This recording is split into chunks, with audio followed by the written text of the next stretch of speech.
धान खरीदी को लेकर बिहार में भले ही अंतिम तिथि समाप्त हो गई है, लेकिन किसानों के खलिहान में आज भी धान पड़े हुए हैं। धान खरीदी के 100% का दावा जिला सहकारिता पदाधिकारी ने किया है, लेकिन अभी भी किसानों की स्थिति जस की तस बनी हुई है। वहीं चेयरमैन संतोष कुमार सिंह ने सरकार से लिमिट बढ़ाने की मांग की है। देखें इस रिपोर्ट में। प्राप्ति में पिछला साल हम लोग 2,05,000 खरीद किए थे, 3 लाख हम लोग को लक्ष्य मिला था। इस बार हम लोग को लक्ष्य 2.5 लाख मिला, उसको में सुधार करके फिर 2,40,000 हो गया। फिर भी हम लोग 2,40,000 के 7% किए, यानी कि हम लोग 35,000 पिछले वर्ष से अधिक किए। तो उसका सारा श्रेय हमारे जिला पदाधिकारी महोदय को जाता है, और साथ ही उसमें जिला सहकारिता पदाधिकारी और पूरे एसएफसी और हमारे बैंक के जो एमडी है उनको श्रेय जाता है। उन लोग के सब पूरा टीम के सहयोग से हम लोग 100% लक्ष्य पहली बार मतलब हासिल कर रहे हैं, जो ऐतिहासिक है। इस पैक्स अध्यक्षों की जो समस्याएं थी, क्या वो सारी समस्याओं का निराकरण हो गया? जी, पैक्स अध्यक्षों की जो समस्या थी उसकी समस्या का निराकरण हो गया? पैक्स अध्यक्ष की समस्या देखिए, पैक्स अध्यक्ष सबसे बड़ा समस्या तो है कि हम लोग को लक्ष्य कम मिलता है। बदनामी का कारण जो भी है, जो पब्लिक में नाराजगी है, किसान जो भी सफर करते हैं, उसका मूल कारण हम लोग क्या है कि हम लोग को जो 100% लक्ष्य मिलना चाहिए नहीं मिलता है, और उसके बाद भी सीसी कम मिलता है, पैसा कम मिलने के चलते भी देरी होती है। फिर भी हम लोग यहाँ तक जो हम लोग से सीमित संसाधन में अपना अगर उपलब्धि पाए हैं, तो उसके लिए हम लोग को थोड़ा सा इसमें है कि संतोष है कि हम लोग बढ़िया किए। सीएमआर को लेकर क्या परेशानियाँ आ रही? सीएमआर के लिए मूल है कि हम लोग के गोदाम में कमी है। गोदाम हम लोग के 1 लाख एमटी के चाहिए, जो कि हम लोग के लगभग 35,000 एमटी। तो ये बताया गया कि सीएमआर के लिए काफ़ी समय लगाना पड़ता है, आर्थिक नुकसान सहते हैं पैक्स अध्यक्ष। एक्सप्रेस को वहाँ पर अगर जो गाड़ी खड़ी होती है तो 2,000 से 3,000 रुपये रोज डिटेंशन लगता है, उसमें लॉस होता है, 15,000 पड़ता है। तो क्या इस वर्ष लक्ष्य की प्राप्ति होने के बाद वो समस्या का निराकरण हो जाएगा? क्या समय पर आपका सीएमआर जमा हो जाएगा? देखिए, हम 3 साल से कोऑपरेटिव के अध्यक्ष बने हैं। हम 3 साल में एक भी ट्रक चावल फंसने नहीं दिए। भले समय लगता है, लेकिन हमारा कोई भी पैक्स डिफॉल्टर नहीं हुआ। अंततः हम पूरा जिला पदाधिकारी या पूरा टीम के साथ सहयोग लेके, सबके सहयोग या मार्गदर्शन चाहिए लेके हम लोग प्रयास करेंगे इस वर्ष भी हम 100% अपना जो सीएमआर है समय पर जमा करें। कमीशन का जो पहले विवाद चल रहा था, क्या वो सब सॉर्ट आउट? कमीशन का कोई विवाद नहीं है। कमीशन यहाँ हमारे जिला पदाधिकारी ईमानदार हैं और उनके निर्देशन में सारा पदाधिकारी काम कर रहे हैं। जो भी लोग मनगढ़ंत आरोप लगाते हैं वो सरासर गलत है। अब व्यक्तिगत कौन किसको दे रहा है नहीं दे रहा है, हमारे संज्ञान में कोई नहीं है। हम बस एक जानते हैं कि हमको किसी को लेना है, किसी को लेने देना है, उसमें कहीं हमारे तरफ से कोई सहयोग नहीं है। बाकी व्यक्तिगत किसी का आरोप है, लगाना लगाए। किसी को अपना पब्लिसिटी करने के लिए, मीडिया में रहने के लिए भी बयान देते हैं उल्टा पलटा, तो अपना व्यक्तिगत लोग क्या है उसको कोई लेना देना है। कुछ दिन पहले पैक्स अध्यक्षों का ये डिमांड था कि अधिप्राप्ति का समय बढ़ाया जाए। लक्ष्य पूरा हो गया। लक्ष्य बिहार सरकार को भी जो लक्ष्य मिला उसभी पूरा हो गया। अगर लक्ष्य बिहार सरकार के बचता तो हम लोग डिमांड करते तो हम लोग के चलता, लेकिन अब वहाँ भी पूरा हो गया। जो 45 लाख मिला था हम लोग को भी 240 मिला, उसको भी लगभग हम लोग आज पूरा कर रहे। तो ये बात तो ये तो जरूर आई थी कि 50,000 मीट्रिक टन कम हम लोग मिला। आज भी मांग कर रहे हैं। अगर हम लोग के समय अभी भी किसान बहुत बाकी रह गए हैं, इससे हम असहमत नहीं है। हम लोग के समय भी चाहिए और लक्ष्य भी चाहिए, लेकिन अब तो बिहार सरकार के हवाले है। हम लोग को जो मिला उसके अनुसार हम लोग 100% काम किया। वर्तमान खरीफ विपणन मौसम वर्ष 2021-22 इसके अंतर्गत जो हम लोग को धान खरीदारी करनी थी, उसका जो लक्ष्य था वो जो जिला को निर्धारित है वर्तमान में, वो 2,40,000 मीट्रिक टन का है। 2,40,000 मीट्रिक टन के विरुद्ध जो लक्ष्य है उसके विरुद्ध हम लोग अभी तक 2,38,000 मीट्रिक टन की खरीदारी कर चुके हैं। शाम होते होते 6 बजे तक हम लोग 2,40,000 को अपने प्राप्त कर लेंगे आज। और आज आखिरी दिवस है। आज तो हम लोग का ये पहली बार हुआ कि जितना लक्ष्य मिला था जिला को, वो लक्ष्य की पूरी तरह से प्राप्ति हो गई। 100% उपलब्धि के साथ हम लोग इस खरीदारी को इस मौसम में हम लोग समाप्त कर रहे हैं। ये वास्तविकता है कि पिछली बार हम लोग को 3 लाख मीट्रिक टन का लक्ष्य था। इस बार कुछ कारणों की वजह से 2,40,000 मीट्रिक टन का लक्ष्य रहा।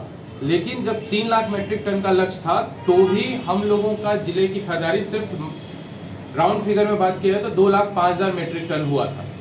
तो कम लक्ष्य होने के बावजूद बैंक से काफ़ी सहयोग मिला। जहां भी राशि की आवश्यकता रही, कल रात तक राशि लोगों को दिया जाता रहा है।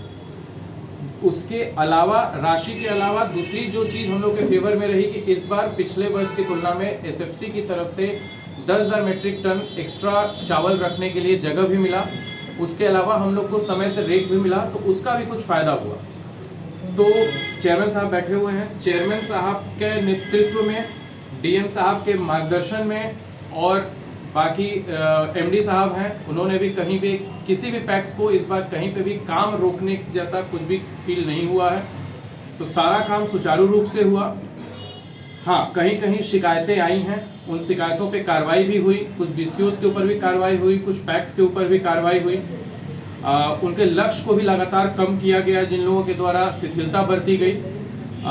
ये उल्लेखनीय है कि जो अधिप्राप्ति की शुरुआत है वो 15 नवंबर से हो गई थी हमारे ज़िले में। 15 नवंबर के दिन हर एक प्रखंड में कम से कम एक समिति ने खरीदारी की थी। तो शुरू में धान की तैयारी थोड़ा सा धीमा रहा हम लोग के यहाँ पे, तो खरीदारी भी धीमी रही। अभी तो कि धान बहुत तैयार हो गया तो इसलिए बहुत तेज़ी से खरीदारी हुई, जिसका ये नतीजा है कि हम लोग लक्ष्य को 100% उपलब्धि पे हैं। दूसरी बात कि जहाँ भी समितियों के द्वारा बदमाशी की गई, जैसे कि एक पैक्स था, डेहरा पैक्स था, वहाँ पे कुछ शिकायत आई थी, उसके कार्यकलाप पे रोक लगाया गया। नौगढ़ पैक्स में थोड़ा सा कुछ समस्या था, वहाँ पे रोक लगा। बेला पैक्स में रोक लगा। ये बड़े पैक्स हैं, चर्चित पैक्स हैं। इनके अलावा छोटे छोटे कई पैक्स हैं, उनके ऊपर भी कई सारी कार्रवाइयाँ हुई हैं। कुछ में जांच हुआ है, कुछ में प्राथमिकी दर्ज करने के लिए भी निर्देश दिया जा रहा है। वो प्राथमिकी भी दर्ज होगी आने वाले दिनों में। तो उसके अलावा बहुत से ऐसे किसान हैं जो कि संतुष्ट हैं, जो कि कह रहे हैं कि नहीं, कम से कम कोई सुनने वाला है। इसके अतिरिक्त कुछ जगहों से राजनीतिक रूप से थोड़ी सी समस्या भी क्रिएट करने की कोशिश की गई। एक दो जगह है पैक्स, आप लोगों को पता होगा, वहाँ पर नवीनगर में 1-2 पैक्स है, औरंगाबाद में 1-2 पैक्स है और ऐसे वैसे। परंतु उन सब के बावजूद डीएम सर का इतना अच्छा मार्गदर्शन रहा, इतना अच्छा उनका पर्यवेक्षण रहा। हर सप्ताह जिला टास्क फोर्स की बैठक की गई और उसका परिणाम ये रहा कि कभी भी अधिकारियों में सुस्ती नहीं है। जैसे ही सुस्ती आई तुरंत वेतन बंद हुआ, शोकॉज हुआ और उसके बाद से फिर तेजी हुई। तो सुस्ती आने का नौबत ही नहीं आने दिया गया। भुगतान का भी हम लोग का प्रतिशत जो है वो कल तक का हम लोग का भुगतान, चूंकि कल रात को बहुत ज़्यादा खरीदारी हुआ है, तो कल रात तक का जो भुगतान का हमारा प्रतिशत है वो 90% के ऊपर है। यानी कि हमने जितने किसानों से खरीदा उनको कल तक 90% भुगतान किया जा चुका है और आने वाले 2 दिनों में या 3 दिनों में बाकी बचे हुए किसानों का भी भुगतान हो जाएगा। तो मतलब इससे ज़्यादा आगे नहीं जाना है। जितनी भी खरीदारी हुई है उसका अंतिम प्रतिवेदन जिला पदाधिकारी महोदय के हस्ताक्षर, संयुक्त हस्ताक्षर से होता है। हम लोग होते हैं, डीएम एसएफसी होंगे, डीएम सर होंगे, इनके हस्ताक्षर से 25 तारीख तक विभाग को भेज देना है। जब हम विभाग को भेज देते हैं तो चावल गिराने की प्रक्रिया चल रही है लगातार। ये चावल जो है हम लोग को 31 जुलाई तक गिरा देना है। 31 जुलाई तक चावल गिराया जाना है। 31 जुलाई तक चावल गिरा देने के पश्चात ही हम लोग को बैंक को जो भी पैसा मिला है वो वापस होगा। तो अभी हम लोग का अपनी पीठ थपथपाने की बजाय हमारा अभी पूरा फोकस इस बात पर है कि जितना धान खरीद हुआ है उसके समतुल्य चावल एकदम 100% एसएफसी को हम लोग हस्तगत करा दें। इसमें एसएफसी का सहयोग आगे ज़रूरत होगा। और इस वर्ष की जो ये खरीद हुई है, ये खरीद अपने आप में रिकॉर्ड है, इसलिए हम लोग को चावल भी उसी रिकॉर्ड के साथ गिराना होगा। 2,40,000 मीट्रिक टन मैक्सिमम खरीद है औरंगाबाद जिला की अब तक की। पिछले साल 2,05,000 था, वो भी एक रिकॉर्ड था। इस बार 2,40,000 है, ये भी एक रिकॉर्ड है। और मैं उम्मीद करूंगा कि आगे और अधिक हम लोग को लक्ष्य मिलेगा और हम लोग उसकी भी 100% उपलब्धि के साथ आगे रहेंगे। सिर्फ औरंगाबाद जिला की ही बात नहीं है, मैं इसमें धन्यवाद देना चाहूँगा अपनी सेक्रेटरी मैडम वंदना प्रेसी मैडम को, हमारे मंत्री महोदय को और भी हमारे विभाग के जो उच्चाधिकारी हैं, क्योंकि यही कमोवेश स्थिति लगभग हर जिले में है। हम लोग थोड़ा अच्छे हैं, बाकी लोग 19-20 का बस फर्क है। लगभग सब लोग 99%, 98% करके बैठा हुआ है। लगभग बहुत सारे जिले हैं जिनका आज 100% हो जाना है।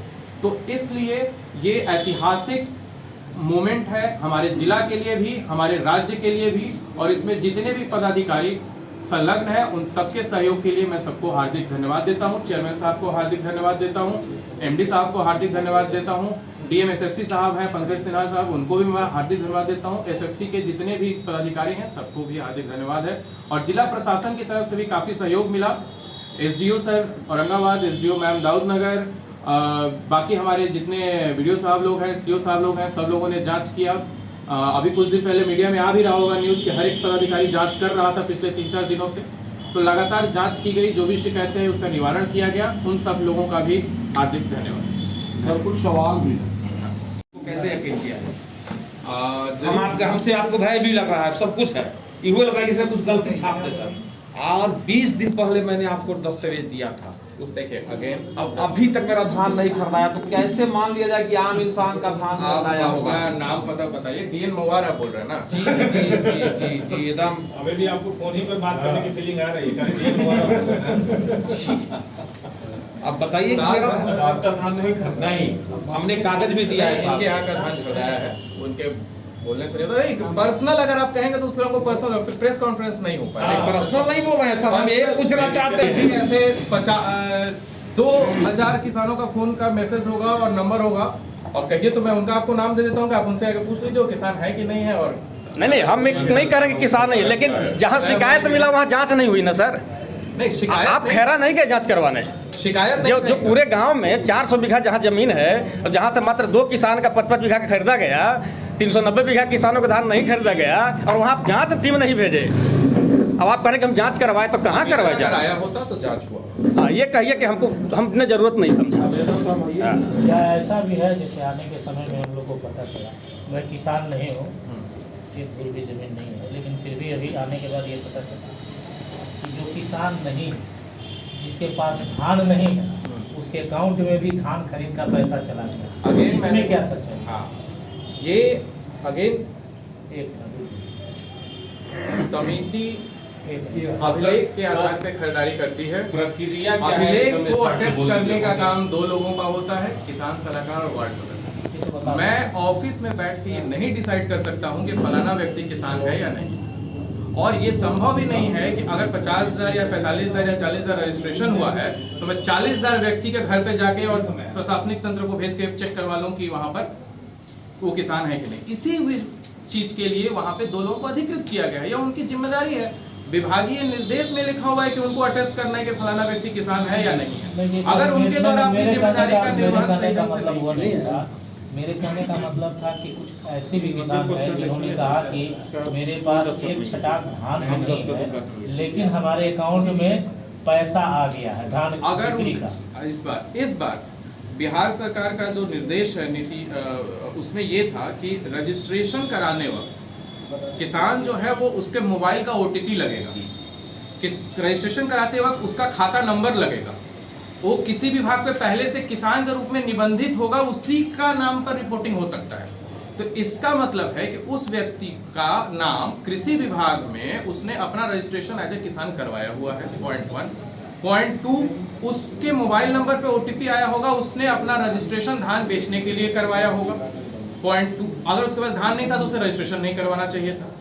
तीसरा पॉइंट कि उस कागज को इन जो 2 व्यक्तियों को मैंने बोला जो अधिकृत है, उनमें से किसी ने अटेस्ट किया होगा, उसके बाद ही धान क्रय हुआ।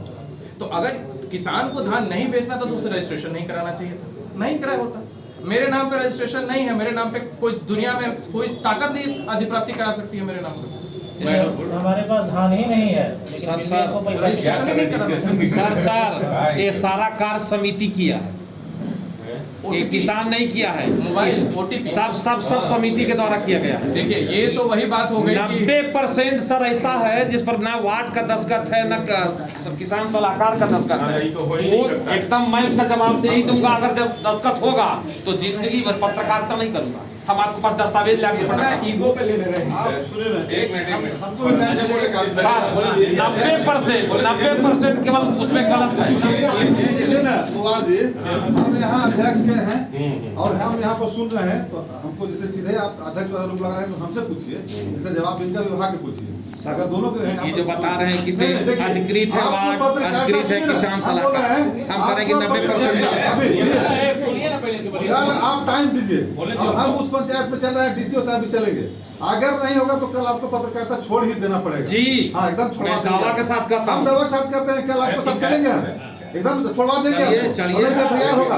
हम ये चेयरमैन बोल रहे हैं, हम अपने प्रेस सदस्य के बारे में बोल रहे हैं। अगर नहीं होगा उसके सिग्नेचर वार्ड सदस्य या तो ये जी किसान सलाहकार किसान सलाहकार क्या, तो आपको छोड़ ही देना पड़ेगा। साहब, आपको ये पता हो जाना चाहिए कि जिस समय चुनाव पंचायती हुआ है, किसान सलाहकार शपथ ग्रहण नहीं किया। इससे कोई मतलब नहीं। ये वार्ड का शपथ ग्रहण नहीं हुआ था, उसका दस्तखत नहीं चला। आप इससे अंदर मत जाइए, आप एक अब पॉइंट नहीं बनाइए। किसान सलाहकार कल 11 बजे आप आइए, हम उसके पंचायत में चल रहे हैं, जिसमें आपका आपत्ति है वहाँ आपको क्लियर करा देंगे, दूर ब्रेक हो जाएगा। नहीं सबसे देखिए, सुनिए ना सर, कभी नहीं होगा, सुनिए ना, चल दीजिए हमारे साथ, चलिए हम चलेंगे, कल चलिए, चलिए वादा रहा, जांच कीजिए। अब ज्यादा दूर नहीं, खैरा पंचायत है, मेरे पंचायत चलिए में। निकाल लीजिए।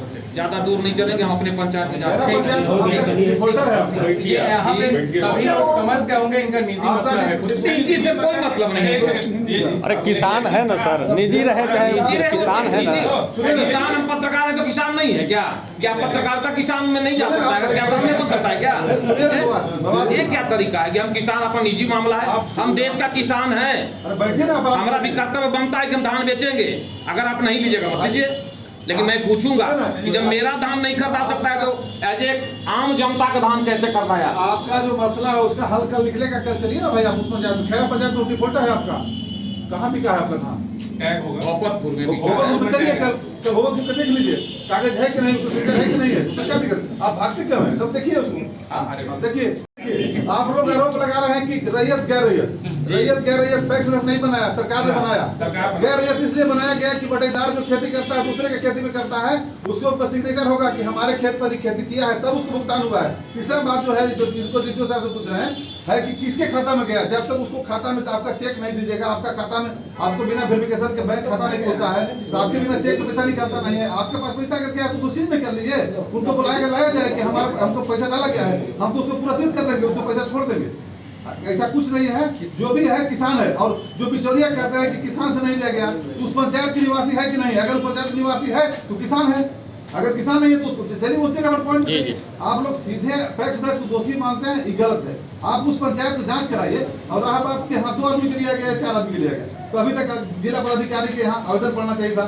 डीसीओ साहब अगर कार्रवाई नहीं करते हैं तो डीएम साहब है, डीएम साहब, डीडीसी साहब, एसडीओ साहब, सारे पदाधिकारी हैं। यहाँ तो है ना भाई, अगर यहाँ जिला स्तर पर न्याय नहीं मिलता है तो प्रदेश को जाता है।